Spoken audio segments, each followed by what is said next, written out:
What's up, guys? Welcome back. And I know that we talked a little bit about it, but I feel like I kind of just ran through it without really talking a lot in depth about it. But I did want to come back to color temperatures. Like I said, when it comes to color temperatures, there are a couple different options that are available to you guys through the system here. You know, you have your light bulb. So as you can see, it became extremely blue right there. I can go daylight, that is going to be 5200 Kelvin, right? So that's changed the picture profile right here when it comes to the color. Cloudy, so I feel like cloudy is kind of like the same as light, as you can, but it got a little bit more brighter. And then you have fluorescence.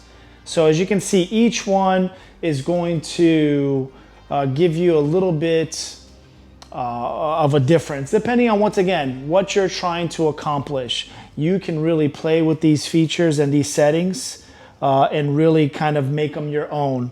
Now, the cool thing that I like I said, I pretty much shoot everything at about 5600 Kelvin.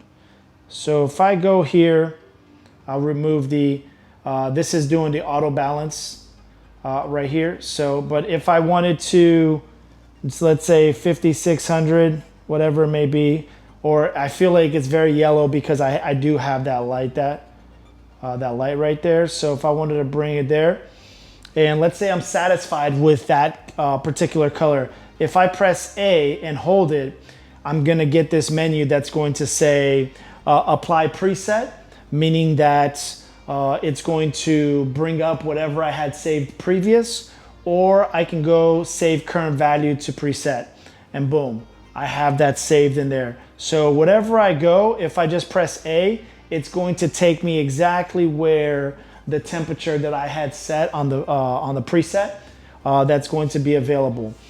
So you have two options there. So you have option A and option B. So you can create two different presets when it comes to your color temperatures. And then once again, when it comes to the auto balance, it does a phenomenal job. A lot of the automated options, especially if you're new to Filmic Pro, you can kind of use those and get away with it. And as you get more familiar with it and you start shooting more with it, you can start adjusting it and making it your own, whatever you feel is important to you.